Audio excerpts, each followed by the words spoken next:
welcome to the Nova Show, Real Estate Records. I'm Danna Castro, your host for today's episode, and today joining me is the one and only Garrett Christensen. Garrett is a Utah real estate professional serving Utah County and has been recognized among the top 250 agents in Utah. Over the past several years, he has closed over 60 transactions across a wide range of price points, helping buyers, sellers, and investors navigate an increasingly competitive market. Garrett is also known for his steady communication and practical approach, and focuses on helping clients make confident, informed decisions. So today we will talk about his experience, insights, and what he is seeing in the market. So thank you so much for joining us, Garrett. Yeah, no problem. I'm excited to be here. I'm excited for you to be here. So for our listeners, could you introduce yourself and share a bit about who you are? Yeah. You kind of gave a pretty good bio there. I've been in real estate somewhat my whole life to some extent. I grew up in construction, so my family would build. We'd do some custom homes, but most of our projects would be like build and hold. So we'd build some apartments and then rent them out. So I grew up in the construction side of that as well as the property management side. Then I went to be an engineer for a while. So I actually worked as a mechanical engineer for a few years, and then ultimately made the switch back to real estate full time, where I became an agent. I started investing more seriously myself, which I'd already started, but with a bit more time, flexibility, it makes it a little easier. You can kind of focus on it better. And so I've been doing that for the last 5 years or so. Kind of my background. So how old were you when you started real estate? Because it sounded like it was like part of your whole life. Yeah. So, I mean, I was building homes when I was like 14. So, but that doesn't really count, right? I was probably more just like sweeping up stuff. But I was, let's see, it's my last year of college. So I was probably like 23, 24 when I bought my first property. But I wasn't working as an agent. I worked for 2 years as an engineer. And then when I switched to be an agent, I was probably like 25, 26. I think. So, yeah. So what motivated you to get your license after?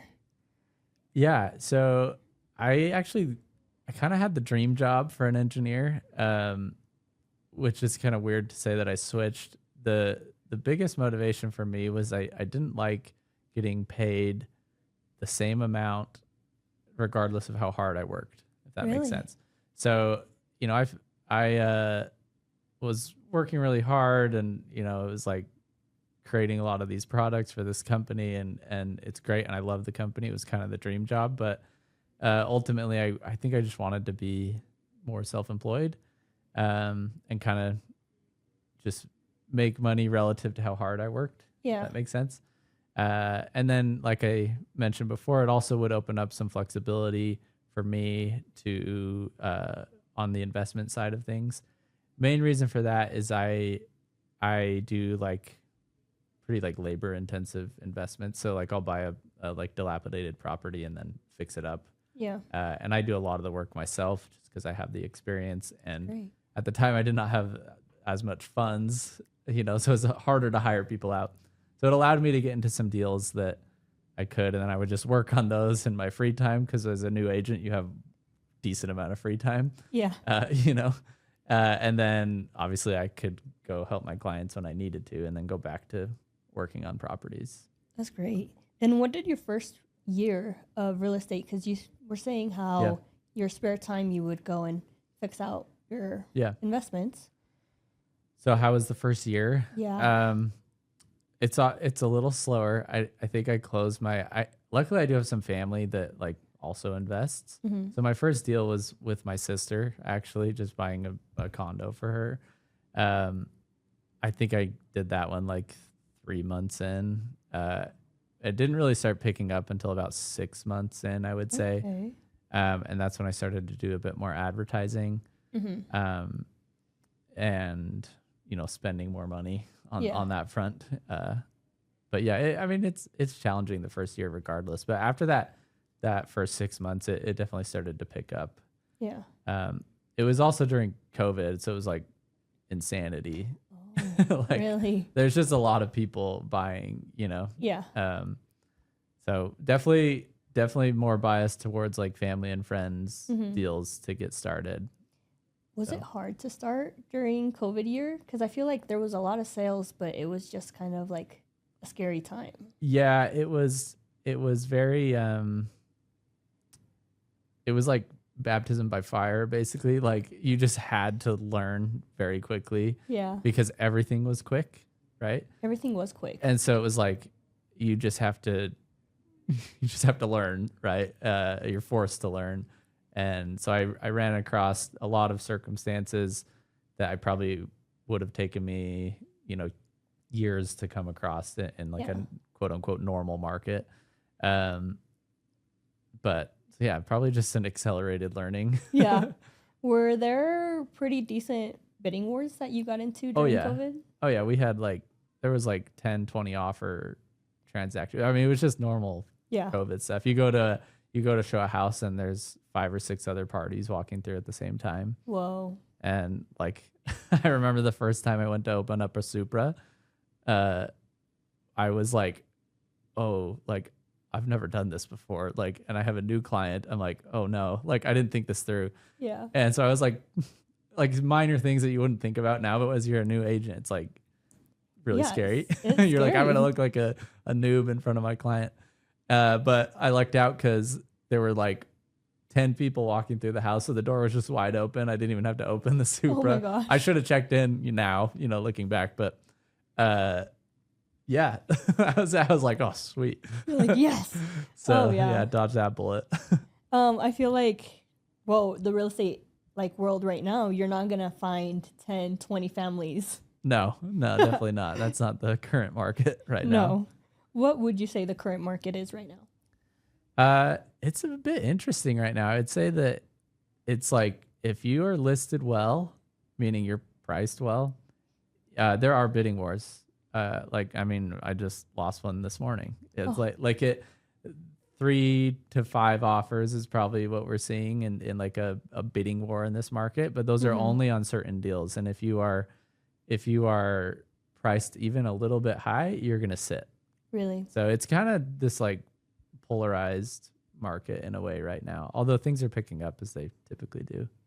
When you have listings, how would you price correctly so then your listing won't sit? Yeah, I would say the same principles apply. It's always better to just list your home at what it's valued at, and that's the challenge, is finding what it is valued at, right? Right. But if anything, I would maybe decrease it like 5 to 10,000. Really? Compared to what your CMA is coming in at, just in this market. Do you feel like that's a hard conversation to have with your clients? Yeah, it depends on the client, right? How do you go about that? Some people always think that. I mean, most sellers think their house is worth more than it is, right? Yeah, it's worth $1 million. And then they think the house that they're buying is worth less than it is, right? Until they buy it. Yes.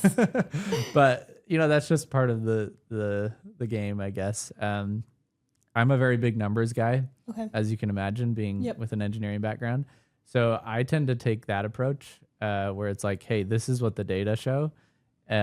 You can't really argue with that. No. There are certain things that are hard to capture in numbers on a quantitative way, but so you can kind of adjust for those. But ultimately, it does really come down to numbers. Yeah. I tend to also like. It kind of depends. So it depends where you lie.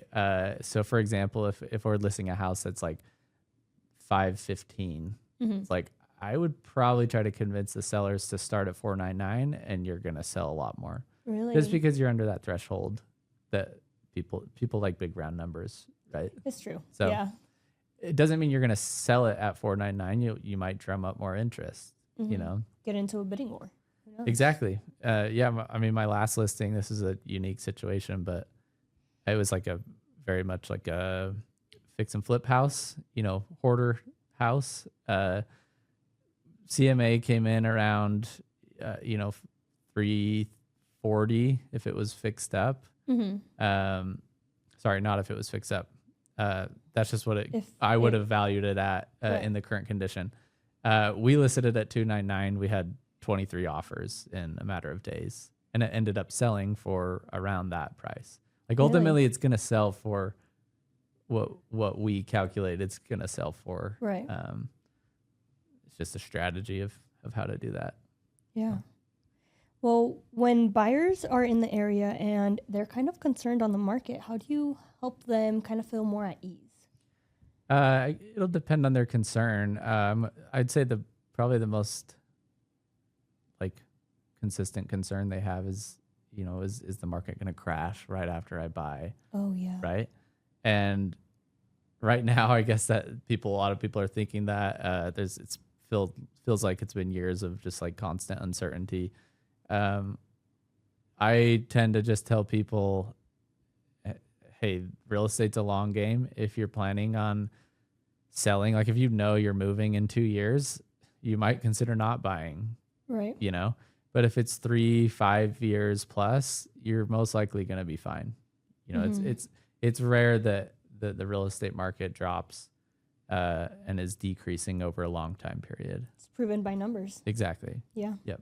You just see that graph going up. Yep. Up and up and up. So. Yeah. There might be little dips though. Yeah, there's always little dips but that's the thing. It's like you never actually realize that loss unless you sell. Yeah. So if you never plan on selling, it's not really a problem. In fact, I'm telling people to not sell right now. I tend to work more with buyers, but a lot of the time you have like that buy and sell situation. Yeah. And I almost always try to convince my clients to not sell. Really? Because it's just a better financial decision a lot of the time. Clearly, that's not possible all the time. A lot of people have equity they need to use in their current house to upgrade. But if you can turn it into a rental, go for it. Obviously, I'm a big rental guy. Most people have like a 2.5-3% interest rate. That's like free money at this point. So I'm like, let's do everything we can to not sell that if you're open to it.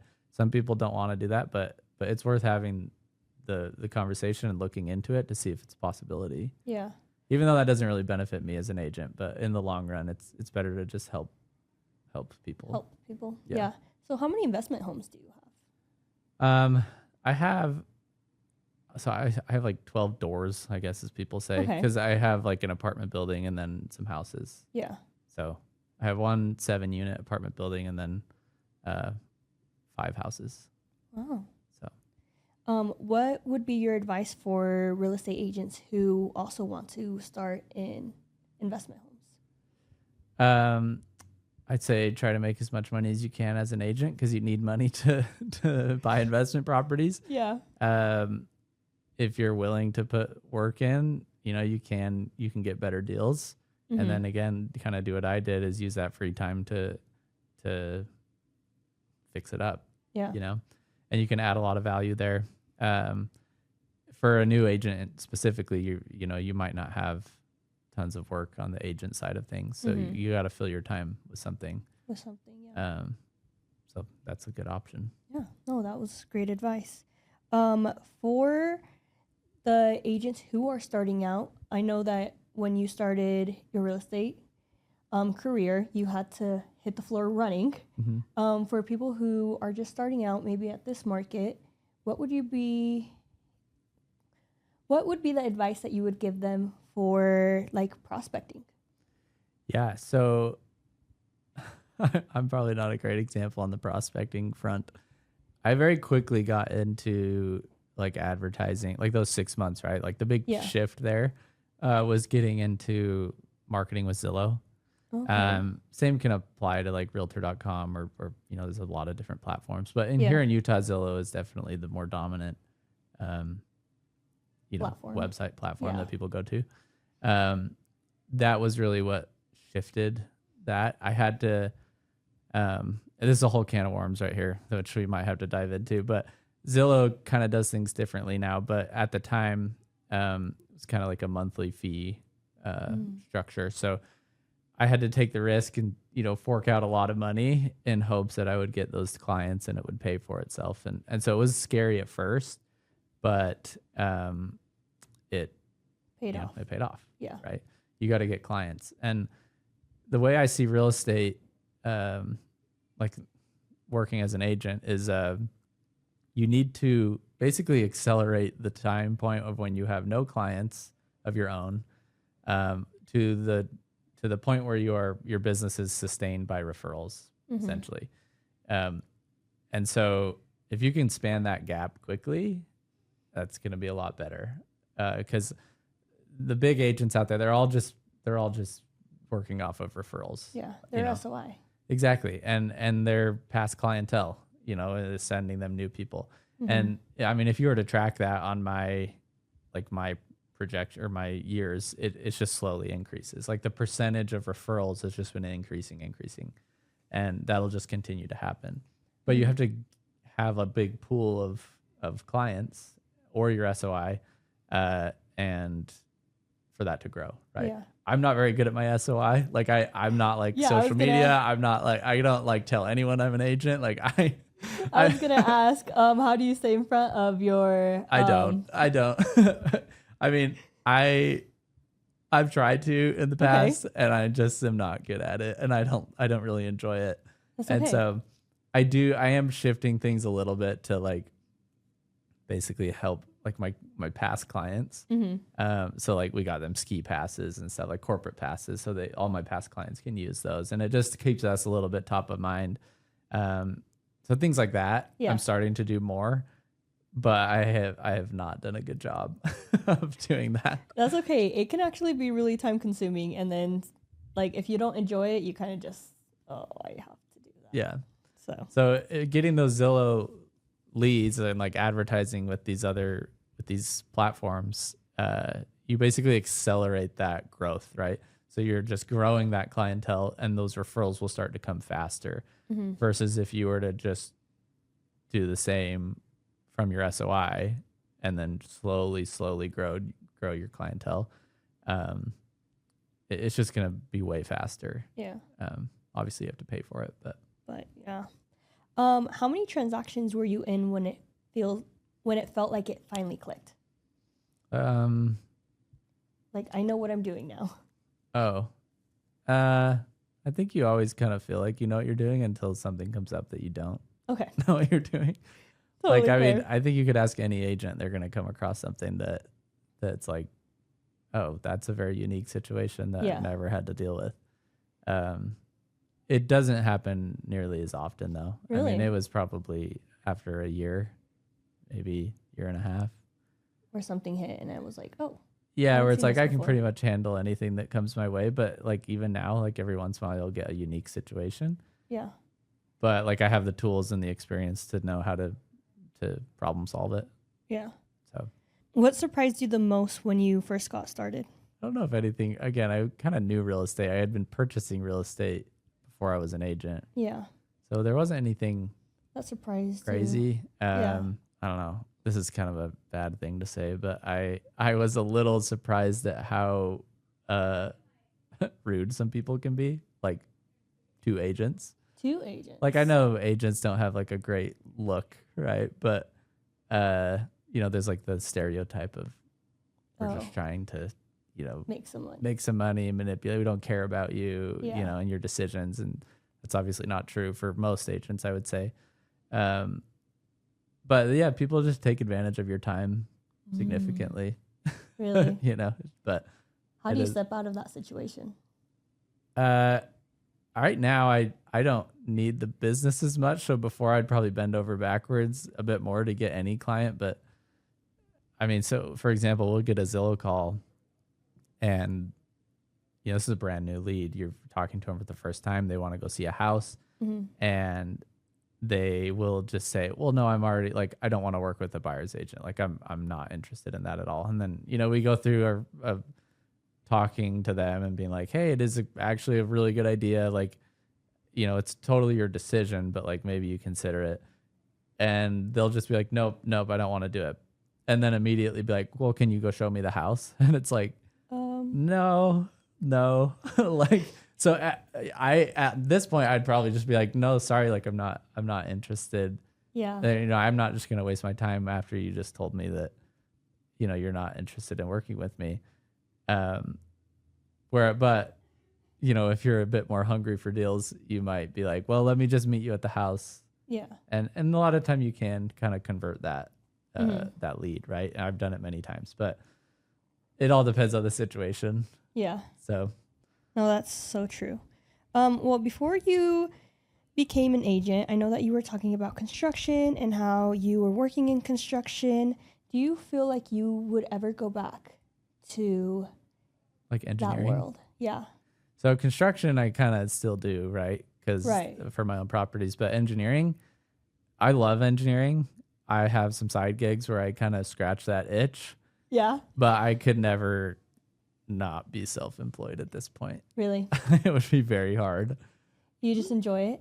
Yeah, the flexibility can't beat it. Like you work way more hours, I guess, so that I work way more than I used to. Okay. But I have a lot more fun than I used to. Like my wife and I just went down to Zion and did Angel's Landing on Monday, and I came back and was working immediately again. And it's just like, well, that couldn't have happened before. Yeah. It just.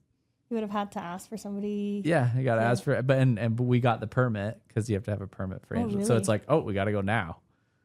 And so it's like, but we can, so that's really cool. And I happen to not have appointments. And so, but yeah, so it's good and bad. Like lots of hours. You're working around other people's time, a lot of that. But I mean, you can always say no, or you can always just say, sorry, I can't do it then. Yeah. Which is really hard at the beginning. It's still hard for me to say no. Like I bend over backwards for people, but that's so cool. Yeah. It's fun. I know that you mentioned you went to Zion. How was that? It was good. Yeah. Yeah. My wife had never done Angel's Landing, so we went and did that, and yeah, it's fun. Yeah. I did not know that you had to go get a permit for that. So that's they changed it a few years ago. It's kind of it's probably a good change though. Okay. It's very skinny, right? Like you're going up through the narrowed path, and it's like cliffs on both sides, and if you have too many people, it can get a little sketchy. So that's good. Yeah. No, I totally get that. Are you guys usually like outdoor people? Yeah. Yeah. Yeah. We are big skiers.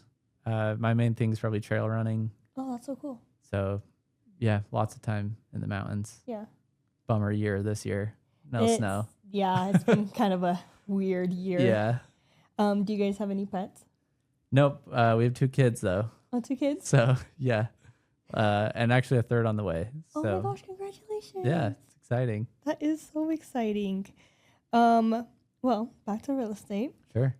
Now that you have closed so many deals, do you feel like that process has changed from when you started to what you are now? Like the process of like my workflow? Yeah. A little bit, but not actually as much as you might think. Really? Yeah. I think the thing that's changed the most is probably like my follow-up with people. Mm-hmm. Not so much the process of like, oh, once I'm under contract to getting them closed. What's changed more is just like, oh, how do I follow up with people? How often am I following up? What's better? And you just kind of learn what's more effective and what's not. Mm-hmm. So not so much the in transaction process. Do you still do all transactions? Do you have a TC or anything? No, I just do it all myself. Yeah. I've thought about it, but have you? Yeah, I don't know. I'm not closing enough, I feel like, to make it worth it. But maybe I've just never done it, and that's why maybe I should look into it more. You never know. I feel like a lot of agents have TCs, and then they're like, oh, I have more time, so now I can prospect more. Right. But I'm not prospecting much. That's true.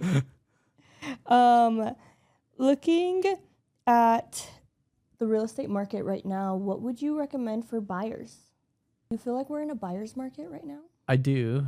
I would say, it's not like a heavily buyer's market, but I would say it is more on the buyer's side. there's some decent deals to be had. Interest rates are near a 4-year low. Like it's not a terrible time to buy. Things are picking up like they do every spring, summer as we approach. I don't know. I would say just like give it a shot. Like you never know. One of my philosophies is just like ask, like submit a low offer. You never know what's going to happen. And I've seen some crazy stuff happen. What's the craziest story you have? Somebody accepted a low offer. Yeah, I mean, they're not like that crazy, but like just stuff that you would never expect them to accept. Like we already negotiated the price down, we got it under contract, and then, we found all these problems, and they've previously told us, we're not going down at all. And it's like, well, here's these problems. We want another 10,000 off. And then they just say yes. It's like, well. I guess you never know the other person's situation on like how fast they need to leave, if they're already under contract. Yeah, well, a good agent's gonna find that out, right? Because then you can use that. You could use that. Yeah. So I try to find that stuff out well before, so we can kind of tailor an offer to the needs of the seller. And yeah. Yeah. Well, in this market, in this industry, actually, I feel like it's kind of hard to stay consistent, and it could be a little bit unpredictable. How do you stay consistent? Honestly, the biggest thing is just using the Zillow. Like most of my business comes from Zillow. Yeah. And it's a pretty consistent flow of leads. Obviously, it does change with the market, but it is quite consistent. And so I can just constantly have a new, flow of new clients. Yeah. That's probably my best answer. Yeah. So. Do you feel like Zillow has changed their way of giving leads at all since you started? Yeah, they definitely have. Really? So it used to be what they called market-based pricing, where you'd pay like a monthly fee for an estimated amount of leads.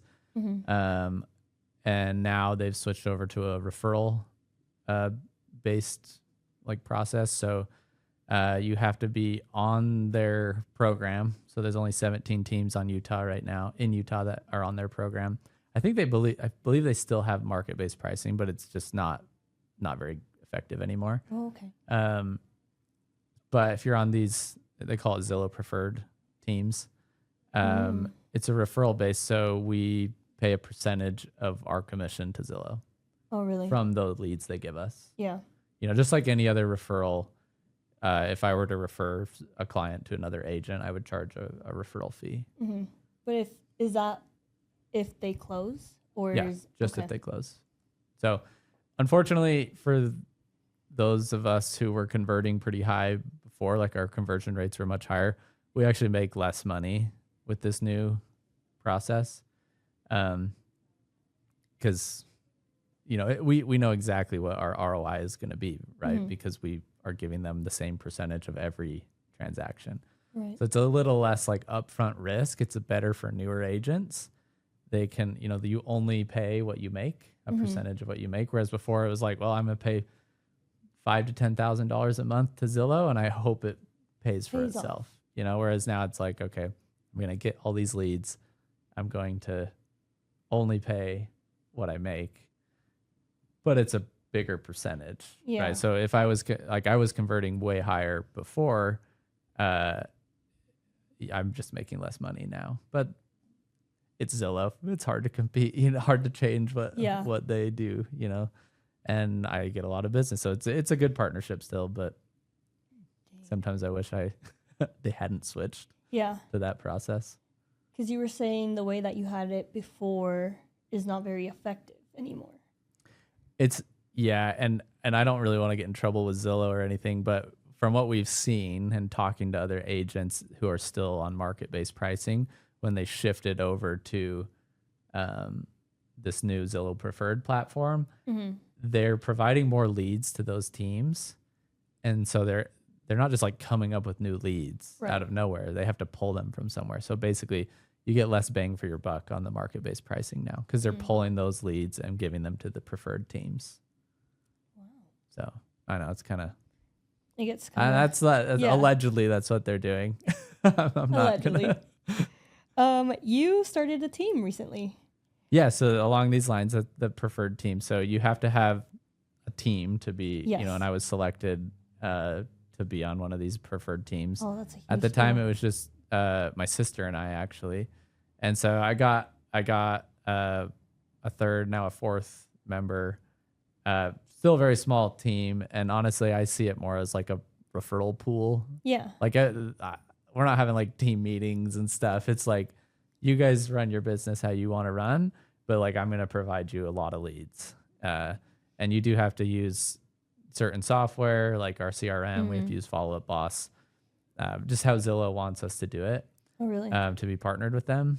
So you do have to use that, but I mean, I say you have to use that. It's like the industry leading CRM. So it's very, very good. I was using it before I was on this anyway. So, so that didn't affect you. It didn't affect me at all. Yeah, no, I was, Yeah. it was just like a few things changed, but no, very, very much the same. But yeah, so it's like I provide leads to these agents, and we all kind of like, we talk about the Zillow leads, but they're free to do their business however they want. Yeah. I'm not like, you have to do it this way. Yeah, exactly. It's like, you're not on my team and you do what I say. It's like, no, like, here's your leads. Like, I have to make sure you're hitting, Zillow's like minimum standards, because Zillow wants good agents, Oh, right? Like, they're sending these people that they make money when we make money. So they want to give leads to good agents. To the people who are going to make them Exactly. money. Yep. And so they do kind of like make sure you're hitting certain metrics. And so that's the most I would be doing, is just saying, hey, you're, good job. You're hitting this metric. Hey, if you want more leads, because it's based on performance, they'll give you more leads if you're hitting your metrics. Yeah. Hey, it might be good to focus on this. So yeah, we got 4. We're consistently top 3 in Utah as far as those metrics go. Yeah, we're doing well. What has it been hard to hit those metrics at point? No. Personally, no. I mean, there's plenty of teams that are not hitting them, but I haven't had a problem with it. Yeah. And again, I think that was going back to like my conversion rate was very high with the market-based pricing, which is why I'm making less money. So if in this new platform, but I'm easily hitting all the metrics that they want. Yeah, so they're not hard to, or are they? I personally don't think they're hard, but there's plenty of teams that are not hitting them. So I don't want to like. You're like, and maybe talk to me in 2 months. Maybe I'm not hitting any of them. No. I don't know. Real estate's a little crazy sometimes. You never know, right? It's a bit unpredictable. I will say. I feel like one day it's going to be like really good. Interest rates are really good. House prices are where they're supposed to be. And then something happens. And yeah, I mean, like, you look back a few years and you probably wish you bought some real estate. Like, we could be thinking the same about now. Today. So my advice is always just buy when you can buy and keep buying, and don't sell. Don't sell. No. That's great. Well, what do you see the future market to be? I know we're saying how it's unpredictable, but what are your predictions? Well, it's unpredictable, so I have no idea. I mean, I say that jokingly, but that's actually the reality. Like, anyone who says they know what's going to happen is just lying. Like Zillow, for example, going back to Zillow. Yeah. They have more data than anyone in the industry. Like, they have so insane much. amounts of data. Yes. They change their market predictions like every 3 months. And sometimes it's like drastic change. Like we think it's going to go up 5%. And then like 3 to 6 months later, they're like, actually, we think it's going to go down 10%. Oh. And it's just like, well, they don't know what's going to happen, no one knows what's going to happen. Zillow is the leader in this. Yeah, I mean, I can give you my prediction, but take it for what it's worth, and it's probably not worth a lot. Like, I think it's just going to slowly keep going up. Really? But something could happen tomorrow, and it all changes. It does. Yeah. What would be your advice for somebody who is nervous about buying an investment home? It'd probably depend on why they're nervous. Again, going back to the normal things of why they're nervous, it's just a lot of money. It's It like, is. am I going to be able to make that payment? I think a lot of investors, when I'm talking with new investors, have this like very polarized opinion where it's like, I will be able to, like, I either have a renter or I don't have a renter. It's like, if I don't have a renter, there's no way I can pay the mortgage, right? If I have a renter, then sure, it'll cover maybe the majority of it, right? If you get a great deal, then maybe it'll cover all of it in this current market. But the reality is it's not one or the other. There's everything in between. So it's like, yeah, if you don't have, say you can't fill it, you've listed it for 2 weeks and you can't fill the vacancy, lower it $100, you'll probably fill the vacancy. And then it's like, okay, yes, you're out $100 a month less, but you have but you have rent coming in, right? There's something coming in. But people think of it as like, it's one or the other. It's like I have zero rent or I have this magical number of rent that I've set. Yeah. And it's like, no, just get it filled, because the dream is for it to like pay the mortgage and then on top of that. It's very difficult in this market right now, unless you have a very large down payment, right? Everyone will say, oh, well, I just want it to cash flow. And it's like, okay, well, how much are you putting down? Yeah. Cash flow is not really a great metric in my opinion, because it's super dependent on how much money you're putting down. Yeah. Like I put 75% down on any property, I'm most likely going to cash flow. So it's like, it doesn't mean anything, No. But yeah, there's a lot of other metrics to go off of that will like normalize for your debt amount. Because it's true. I feel like you need to have somebody in there to start making that cash flow be even worth it. Yeah, exactly. And it's not one or the other, right? Yeah. Just fill it. And it's like, yeah, okay, $100 more than you were planning on paying is a lot better than making the whole payment by yourself. 23 or payments that are coming out as like 35. Exactly. Yeah. Right. 100. So it's like just get it filled, and don't think about it as one or the other. For people who might be having a home sit in the market, I know that we had talked about lowering the price, but would there be something else that would be good to do? So typically when I'm selling a house, I will do I'll do this beforehand, but if you haven't done it, it's something good you can do is there's a lot of the time like some low hanging fruit on the condition of the house, things that are easy to fix that will really help it show better. So I do that before I ever list a house. But if you haven't done that, I would do that. Like, things like refreshing paint, refreshing caulking, like that stuff goes a long ways. Anything that's dirty and cluttery, like it's surprising how much that affects people, right? So I would say do that for sure. Price is definitely the biggest thing. Price is the biggest thing. Like, honestly, I'm much more of a buyer's agent than a seller's agent. And I actually think a buyer's agent adds way more value to their client than a listing agent. In what way? Well, we're just doing so much more, like to look and to negotiate and, pointing out pitfalls that a lot of people are going to fall into if they just didn't know. They don't know what they don't know, right? You have to see a lot more than. Yeah. I mean, there's a reason why the biggest agents out there mostly do listings. It's because it's less time consuming. Yeah. Like they're just not doing as much. Yeah. And so get the house ready and there it is. Yeah, exactly. And it's funny if you talk to, buyers and sellers, most of them will say the listing agent is providing more value, which is so funny to me. But anyway, so, I mean, a good listing agent and a bad listing agent, the good ones are basically going to be able to convince the sellers to lower their price because it really comes down to price. You can do staging, you can do, these fix ups. Yeah. And you should do those. Yeah. But like ultimately it's going to sell for what it's worth. And like you can do extra marketing, but it's going to hit such a small percentage additional from what it's already. Yeah. Hitting. The caveat there is when you do get into luxury properties, that's where it gets to be a bit more different because it's more of a network thing. So. No, that's great. We are actually all out of time, so let me ask you one more question. Sure. What would be the advice you would give yourself for the new agent that you were before? One, I would say, good job you switched, because it's been like the best decision ever. Like, at least for me, good timing, right? I love engineering, but like a lot of possibilities have opened up in my life since switching, which is very cool. It's not easy though. Like you're going to work way more hours.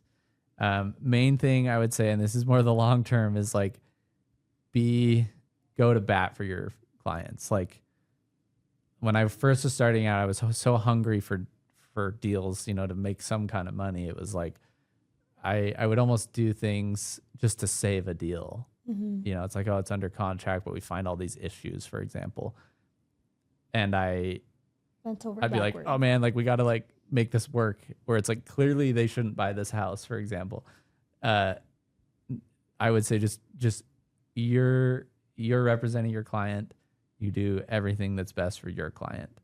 And so you go to bat for them. And like I said, you'll be surprised sometimes at what you can get for them, which is cool. That's like my favorite part of the job, is when I can like come back to my client and be like, hey, I just got you another $10,000.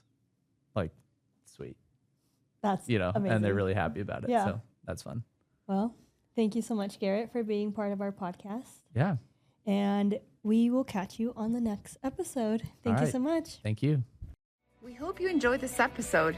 Please rate us, like us, and share this podcast with our real estate community. The Nova Show Real Estate Record, sharing raw stories of real estate failures, lessons, wins, and successes. This is all from Novation Title, bringing a different experience into your world so that we can all uplift each other. Until next time.